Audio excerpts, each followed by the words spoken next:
Hello lovely people. How are you all doing today? I hope you are well. It's a nice day today, it's dry, the sun is trying to peep out. So why on earth am I at home when I could be outside in the garden? Mind you, I'm just looking out, there's huge black clouds rolling in. Annoyingly, I've twinged my back. It is, what day is it? It's Sunday today, Sunday the 6th of August. And when did I twinge? I twinged my back on Wednesday. Annoying. So, I've been doing all my stretches and all my little exercises to look after it, but I'm going very gently with it. I don't want to risk going to the garden because I know what I'm like, I'll start doing stuff. So just staying home for a few days, trying not to sit still for too long, rocking around in my seat. Trying not to sit still because that's the worst thing you can do for a back that's kind of spasming up. But whilst at home, just sort of trying to get on with things, little things, gentle things, but also keep out of other people's way because I'm so grumpy. I've been so grumpy for a few days. The grumpiness is lifting. I think it's just a combination of, it's the pain and frustration. Anyway, putting that aside, that's why I'm indoors on a dry, nice-ish day, otherwise I'd be in the garden. So I thought, oh my goodness, this is a job that is long overdue. I've got some potting of houseplants to do, I've got some propagation to do, all sorts. So I thought, let's have a little chat about houseplants. I'm going to talk about perlite and vermiculite, the differences, the pros and cons of both, and one applies, I think, better for outdoor gardening. So we'll talk about that too. Also, what I've decided to do, I did this a couple of nights ago, is I decided to look up the proper names of all my plants, the Latin names for goodness sakes. I don't know if I'm going to remember them. I've written things down because it's early days, will I remember them? So yes, lots to do for now. So one of the jobs is, this is the lovely, if I can turn it around so you can see everything that's in there. This is the lovely pot that Heather sent to me through the post. It survived the post. There's a spider plant, I'm just going to use the common names for now. A spider plant, a Christmas cactus, and then this tall one at the back, which I've always known as mother-in-law's tongue, which frankly, it's a horrible name, it's a misogynistic name. So it's also known as snake plant and St. George's sword. I rather like St. George's sword. So they're all in one pot just for posting them to me. They should have been potted into individual pots ages ago, partly because they have different requirements in terms of light, watering, all of that sort of thing, but also, let's spread them out a little bit. And she sent this to me as a result. I'm actually just going to pop it down on the floor for now. Let's see if I can do this without tweaking my back. And you can see there's some little babies coming. I'm going to talk about two methods of propagation. Oh, yeah, she sent them to... Oh, me back. She sent them to me for when I was doing my kitchen reno, and I was saying I wanted to have on the open shelves, I wanted to have a plant on the end of one of the shelves that would trail down. The Christmas cactus might trail down, but more likely the spider. So she sent those to me, thank you, because I'd mentioned how when I'd gone to the DIY superstore, I know you have similar in wherever you are in the world, but in the UK, I'd gone to B&Q. So it's one of these big DIY places. You can buy flooring, you can buy a bathroom, you can buy paint, all of that stuff. And they nearly always have an outdoor section for gardening DIY as well, whether it's a shed or plants or big sacks of compost, that sort of thing. And while I was there, I was looking at the price of house plants because I thought maybe a little ivy, something like that. And I was gobsmacked by the cost, absolutely gobsmacked. That St George's sword I recently saw in a shop window on my actual high street, one about that size, £18. It's like, are you kidding me? So yeah, let's propagate where we can. So yeah, they need taking apart. Now at the same time, and it's looking very sad, I'll talk about this too and what we can do. I took a baby off the spider plant I've got over there on my stereo. Yes, I still have a stereo. I've propagated it using the water method, just put it in a jar of water. And again, this needed potting up ages ago because you can see, look at the mass, absolute mass of roots. So that's going to get potted up today. And just pop that down there for the minute. I've also got with me here my little pot. You can't really see, can you? I've had this pot forever and ever and ever. It was face cream in the days when I used to buy body care. Active Naturals. I think it was Boots, donkeys years ago. Anyway, it's full of paper clips because I'm going to need a paper clip later. That can go there. Also, what I'd like to do today is, this is my white geranium. Now, I grew my geraniums from seed about, it was 2017, I think. The reason I can remember that is because it was when I just first started my channel and it was one of the first videos I ever made. And so many people had said, oh, they're a nightmare to grow from seed, you'll struggle, da da da. But I managed a few, yay. And from those few, I've taken cuttings over the years. We're going to take some cuttings today, using the water method to supply all my own geraniums. Yes, I know they're pelargoniums, but let's just stick with geraniums because I think pretty much all of us call them geraniums. Yeah, I've supplied all my own geraniums for the garden for the last, 17, 18, 19, 20, 21 and 22, for 6 years. I haven't put any in the garden this year. I didn't get around to taking any cuttings. But of all my original mother plants, this is the only one left. Myriad reasons. But you can see it's pretty threadbare and straggly. I mean, it's pretty darned ugly, bless it. So what I'm going to try to do is take 1, 2, 3 cuttings from it.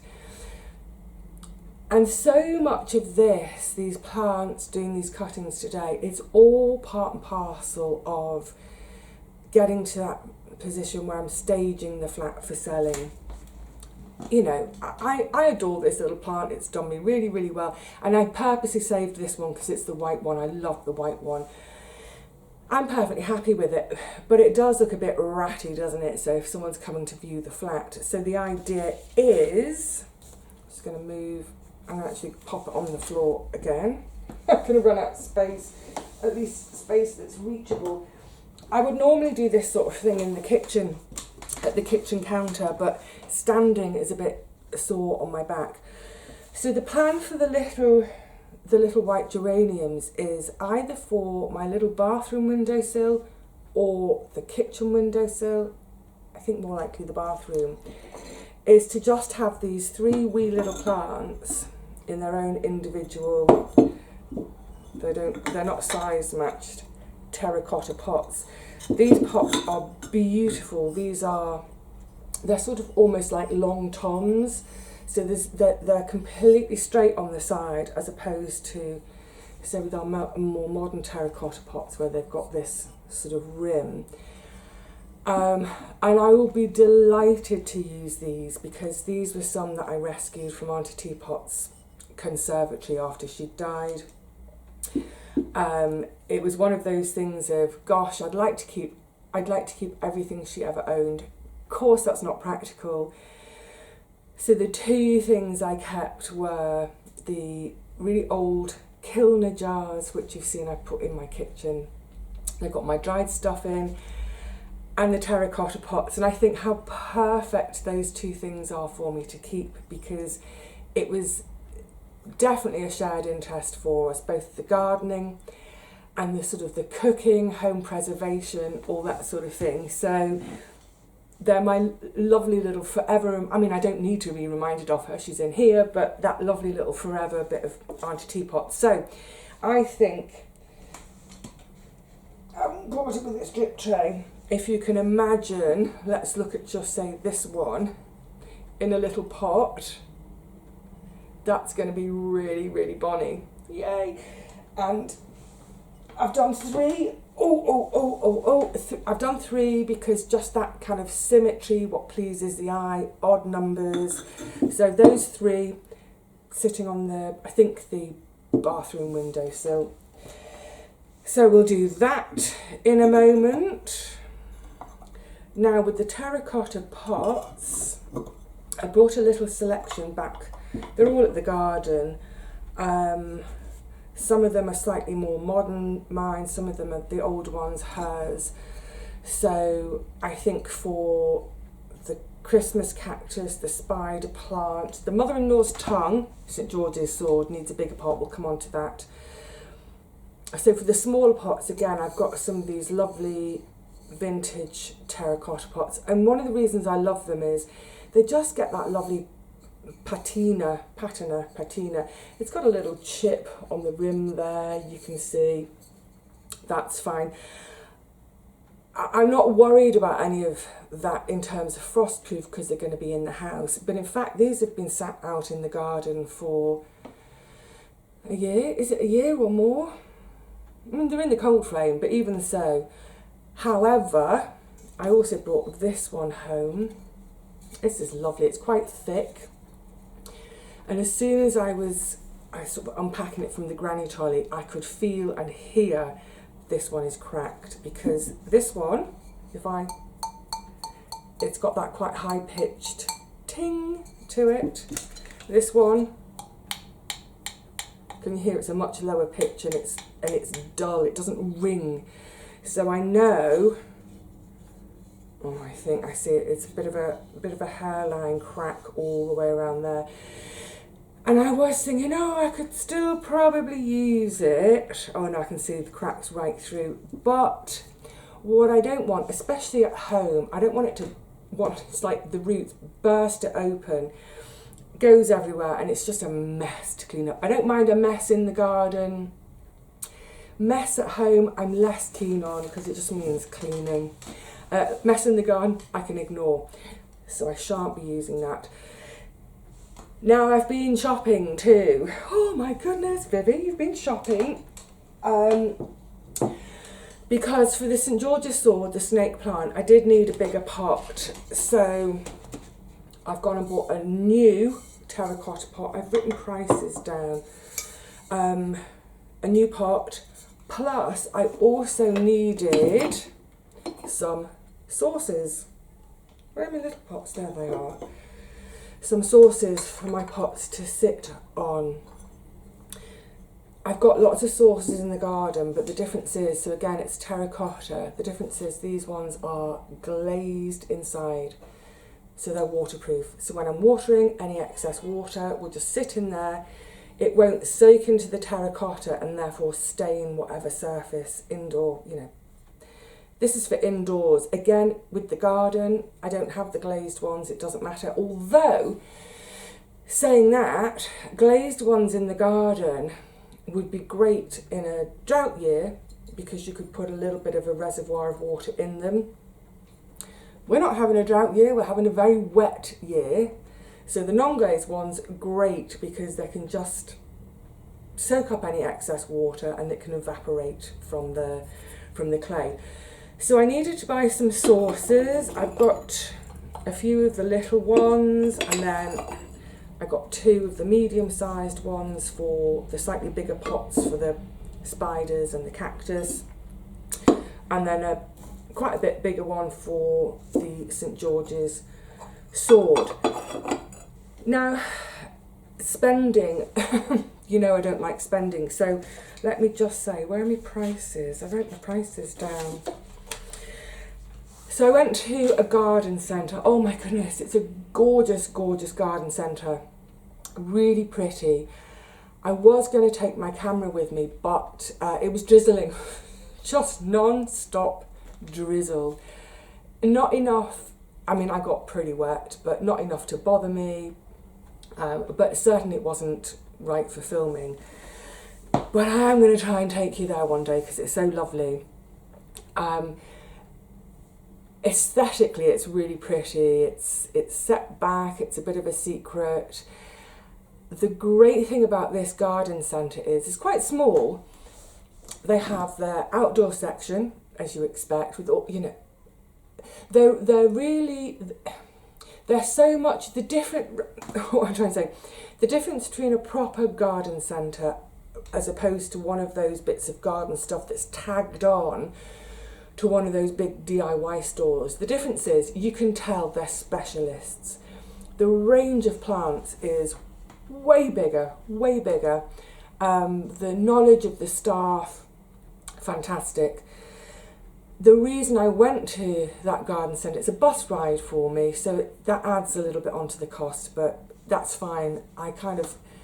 My back was still a bit twingy, so I was going really slowly, and I thought, I haven't been to this village for ages. I'm just going to quietly walk as best I can, keep moving my back, just enjoy the architecture. It's right on the top of a hill, so there's some amazing, amazing views back up across London, which I couldn't really see because of the drizzle, almost kind of ghostly. All the sort of the skyscrapers of the city, and when I say the city, I mean the financial part of London, the old city right in the centre. So there's all those famous skyscrapers, the Gherkin, walkie-talkie, all of those. They were just kind of like sort of almost shimmering shapes through this gloaming, misty drizzle. So even though it wasn't the best view I've ever had of that part of London, it still looked great in that weather. So that's another reason I want to take my camera back with me one day to show you the garden centre and those views, because they're stunning. Anyway, I'm digressing so much. Yes, one of the reasons I wanted to go to that garden centre in particular is because I know that they also specialise in houseplants. And I checked their website a couple of days before to look to see that there were a couple of things in particular I wanted to see if they had them in stock. And they've got a whole section of their website devoted just to houseplants, excuse me. And what I love is you can tell they're specialists as well, because they've got sections. The houseplants are all divided into sort of, you know, plants for bright sunshine, plants for bright but non-direct light, plants for dappled shade, as in indoors, plants for a shady, cooler room, etc. So, A, they know their stuff, and B, they want their customers to get the best out of their plants. It's like, okay, this plant is for a sunny position, don't put it in a really shady, north-facing room, etc. They want us to get the best. So, the reason I wanted to go to them, we're going to come on to Perlite and Vermiculite in a second, was because I've got I knew I needed the dishes, but it was also about the growing medium. And I had asked in one little local place, and they don't have any. And she said, oh, I can get you some in a couple of weeks. We'll get you some in. And I was like, no, I want to get on with this job. And I said, look, don't worry about it for now, but it might be a good thing to stock in future. Anyway, so I went to this garden centre, A, because it's lovely, and B, because of the houseplant section and the bits and bobs of specialist stuff I wanted. I have got some compost. I've got some with me here, and it's left over from the garden from seed sowing. And it's just a multi-purpose compost, which is fine, except I want to look at, for my houseplants, I want to think about drainage. I want to think about water retention and the letting go of water. I want to think about the looseness of the soil. Some of these plants, they want their roots in a really free soil, as it were. So I knew that I would want to make additions to my soil. and I knew I'd get it at this place. What's fantastic, I really want to show it to you, the whole place. What's fantastic is they sell bags, I think they do 10 and 20 litre bags of different growing mediums for different specialisms. So there's an orchid growing medium, there's a slightly more ericaceous growing medium, which is the slightly higher acid. Talked about that with reference to blueberries. They have a cacti growing medium, and then they have a sort of a multi-purpose but house plant growing medium. Brilliant in these big bags. What I love about this place is they also recognise that you might not always want a big bag of something. So they do the whole range: grit, gravel, perlite, vermiculite, all the, big bags of compost, mulch, all that kind of stuff. But they recognise that, there are people like me. You might be just potting up one house plant or two, or you might be potting on a couple of house plants, and you really don't need a lot of more growing medium. If you're going from, say, that size to that size pot, you're literally looking at a couple of handfuls of your growing medium. You don't need a 20 litre sack. So they do this, and I love them for it. Oh, the light's going to be tricky, isn't it? Can you see? It's like a milk carton. That one's my perlite. And then I've got this one. Oh, it's a bit heavy. I've got some grit. Yeah, I'm sorry, that light contrast is a bit too much for the camera to cope with. Oh, I'll pop that down. So literally everything they sell: perlite, vermiculite, houseplant compost, grit, gravel. I'm trying to think, there are about 10 different things on the shelf. They do them all in these, I think it's a litre carton for $1.99. Now, I know that is, it's more expensive to buy a little thing than something in bulk, of course. And I suppose the best thing to do really would be, to get a group of friends together. Like if you've got 3 or 4 or 5 friends, like if you're at a garden club or an allotment site, to say, right, hands up who needs a little bit of perlite, and if everybody needs a little bit, then yeah, buy one of the big bags and divvy it out. It will be cheaper. But the other thing about selling, especially with, say, something like the grit, the gravel, which are heavy things, if you are, without a car, so this was in my granny trolley, and bear in mind my back was like, I was so careful how I pulled that trolley. If you're doing it on a bus, being able to grab a little carton like this, which is, obviously the perlite is light anyway. I'm going to pick the grit up because that hurt my back a bit to pick it up. But how fantastic to have this available. I don't need much. I'm coming on a bus, or I might even, I'm local. I've just done my food shop. There's a Sainsbury's next door. I've just done my shopping at Sainsbury's. I haven't got much room left in the trolley. I can grab a little carton like this. Fantastic. I just think, I love the idea of that. I think it's a great service. When I've used these and emptied them, I'll take them back so they can reuse them. But that's the other thing, isn't it? Especially, say, with houseplants. So many of us in London, we live in flats, of course. That's the nature of the beast when you live in a city. We're living in flats. Quite often they're small flats. We don't have masses of space for storage. How great. I can pop that under the sink. I can pop it somewhere. I can pop it in the bottom of the wardrobe. Rather than... rather than having a big bag of compost, a big bag of perlite and a big bag of grit, where am I going to put them? So I just think that's a fantastic idea, fantastic service. And yeah, when I've emptied them, I'll take the empty cartons back so they can reuse them, or those cartons could, in theory, go in my recycling, but I would always rather reuse than recycle. Excuse me. Got a bit of a tickle. And I'm a little bit paranoid because my lovely friends Richard and Paul have both they've both been quite poorly for the last week, 10 days or so. Well enough that they're back on YouTube. Yay! But yeah, what with having travelled on public transport, feeling a bit tickly, feeling a little bit warm. I hope I ain't got allergy. Okay, so yeah, just excuse me, I'm going to be probably having lots of slugs of water.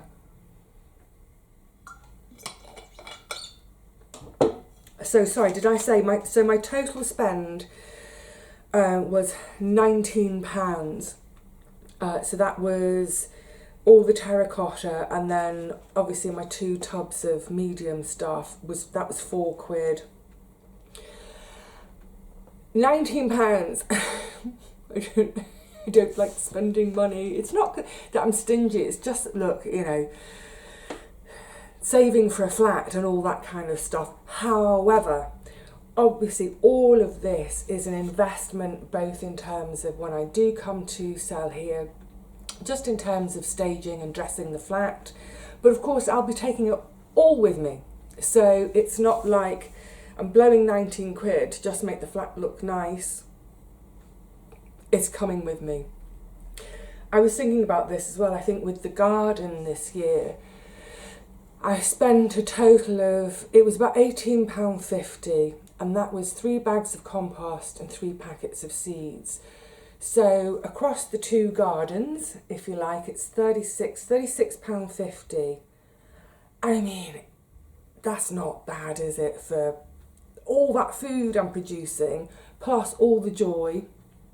Brilliant. So yeah, it's always a bit like, oh, handing over a £20 note. Actually, the guy who served me, I got my note out and he went, oh, cash, wonderful. Like, yeah, I'm old school. I noticed as well, sorry, I'm going to digress now. Oh my goodness, their selection of houseplants, beautiful, doing a Richard there. All in different little sections, but all the ones that are hanging and like trailing, and then there's a section with all the really big ones, gorgeous. And even while I was there, there was a lass, she had a t-shirt, a green t-shirt, you know, the logo of the company. It's a little independent. She was going around all the houseplants, spritzing everything, and you can just tell that there's so much care in that place. But one thing I did think about when I was there, I was looking at watering can roses, because I've got my lovely Hawes watering cans. They each came with a rose, but they're really quite fine roses. And was it last summer? I was in Paul's garden last summer. It doesn't matter when it was, and I was doing some watering with him, and his water gushes out. It's like, whoa, you know, within a couple of seconds, oh, that plant is watered. And I remember at the time thinking it would make my water, the fine rose is brilliant for things like seedlings when they're just coming, but and obviously like my really big plants like tomatoes, I water without the rose, and squash and all that. But I did think at the time, I probably need to get a rose that's less fine so that the water comes out quicker, so I'm not standing around watering for quite so long. It would cut down my watering time. So I did clock them. I didn't buy them at the time because there is that thing in the back of my mind of, I don't know where I'm moving. I don't know what kind of garden I'm going to get. But that's another reason for wanting to stay in this area, having such a wonderful garden centre nearby. Anyway, yeah, I had a really lovely mooch around. And you know, I'm not really a window shopper. But you know, I know some people, it's a hobby, isn't it, to go shopping on a Saturday, not necessarily to buy anything, just to go browsing. I don't really do that, but when I do, like at the garden centre, I'm so disciplined. I'm safe. I am safe. I'm allowed to mooch, because no matter how tempting something is, I just say to myself, Vivi, you can't have it. You can get the stuff you've come for on your little shopping list. If it's not on the shopping list, you're not having it. But yeah, it was lovely, and it got me all excited about my house plants. and in future taking better care of them. And sorry, this is getting a bit chatty, isn't it? I might have to do the plants in a separate vid. The thing for me is I've killed quite a lot of plants in my time, and people might find that a bit odd that I don't have more house plants, and because I love gardening so much. And I think it's just, I've never really got as much joy from house plants as I have the garden. It's partly because I like being outside. But I was thinking about this as I was going around the shop looking at, like I said, all these beautiful plants. It's just like, I loved everything. I want everything. I need everything. I think it's that thing of, because the house plants, I'm not so, they're not so interactive, you know. It's not like I'm sowing seeds with the vegetable garden, watching things grow, potting them out, tying them in, looking after them. I have a much, much more hands-on, intimate relationship with the garden plants than I do with the house plants. And of course, the garden plants are producing food. However, this lovely little section from Heather, that moment of mooching around their shop, and I'm thinking, oh yeah, I think I could get into houseplants, and I'm certainly going to try and look after this little lot that I have got, and I'm certainly going to do some propagating. That's going to have to be in another video. I've just clocked the time. Okay, so let's quickly talk about perlite versus vermiculite. I've made some notes so that I don't forget. I could use either or. They both do a very similar job. And just to say, they are both based on rock minerals. Perlite is, the way I get it is, think of, some people call it volcanic popcorn. It's volcanic glass that's heated and then it bursts. I'll show you. I don't have any vermiculite to show you, but perlite, it almost, I'm going to try and find a bigger bit so I can actually grasp it, but it almost, can you see that, or is it too small? There we go. They almost look like, I'm going to show you in the carton. We're going to have a beet burger moment. Can you see? It's almost like cat litter. It's incredibly light. It's light like popcorn. Vermiculite looks like little teeny tiny polystyrene wood shavings. So, they're both organic. They both do a very similar job. Neither of them break down in your soil. These aren't organic. I mean, they're organic, but think of them as being like rocks, like grit in your medium.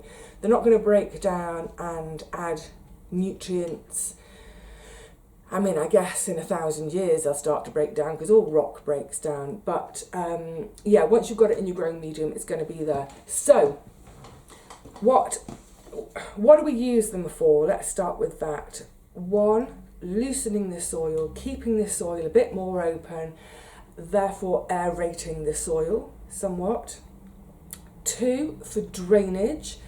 Of course, if we're keeping the soil a bit more open rather than it getting all squished and compact, that helps to aid drainage. But also, and it seems a bit converse, water retention, because they can hold water. So that's the main reason that we use either of them: aeration, drainage, water retention. I know it seems completely counterintuitive, doesn't it? Just, sorry, by the way, as well, in terms of pH, they're neutral. Their pH is sort of 7 to 7.5, so they're neutral. So if you're using an acid compost, like an ericaceous compost, you can still add them. It's not going to, I mean, it might just bring that acidity slightly down back towards neutral, but they're not going to take it into an alkaline soil. So, if they do all three things, which is best for which? So let's start with the perlite. Let's start with loosening soil. Vermiculite is good, perlite is best. So loosening soil, you could use vermiculite, perlite is best. In terms of drainage, vermiculite is good, perlite is best. So if you're looking at drainage, pick perlite. In terms of water retention and also some nutrient retention if you're adding fertiliser, perlite is okay, vermiculite is best. So, in a nutshell, how to choose which one. Pick perlite if what you're after is drainage and aeration. Pick vermiculite if what you're after is moisture retention. So that's why I'm saying about indoor, outdoor. Vermiculite for your pots outdoors is probably a better bet than perlite, especially in a drought year. So any of you who garden in pots, whether your patio garden, balcony garden, if you're doing window boxes, those smaller containers that when you water them, they're completely dried out in 2 or 3 hours in a hot sunny summer. Add some vermiculite to your growing medium. It will just help to retain some of that water. For our house plants, there are considerably fewer house plants who want that really wet soil. So yeah, we're wanting better drainage, but also the aeration. A lot of our house plants need that aeration in the soil for their roots. So I hope that's clear. So the way I think of it, that's my tummy doing a massive grumble. The way I think of it is perlite for my indoor gardening, vermiculite for outdoors. I need to make a mnemonic for that, don't I? You pee indoors. Vivi is out in the garden. I don't know. Anyways, you do your own mnemonic. Okay, so that's the perlite and vermiculite sorted. I do have some grit. So that I'm just going to put a bit of grit in the bottom of each pot as well to help with drainage. And I think what I need to do next is move on to the actual plants themselves. Gosh, I've been gabbing. I am so excited because I actually did some shopping. I think of it not so much as shopping as investing. So I think what I'll do for now is say cheerio for this part, and I'll do a second part. I'm going to actually move on to the plants, talk about their needs, talk a bit about propagation, give you their Latin names. That's all written down. There's no way I could remember it. And talk about their needs in terms of light, watering, etc. Yeah, we'll cover that in the next part. So until then, look after your house plants more than I ever have. I'm learning. I'm making a commitment now to learning about my house plants and taking better care of them and investing some time and love into them. So yeah, join me for that next time. But for now, yeah, look after yourselves, look after your plants, look after each other, look after your throats if they're a bit scratchy. Cheerio.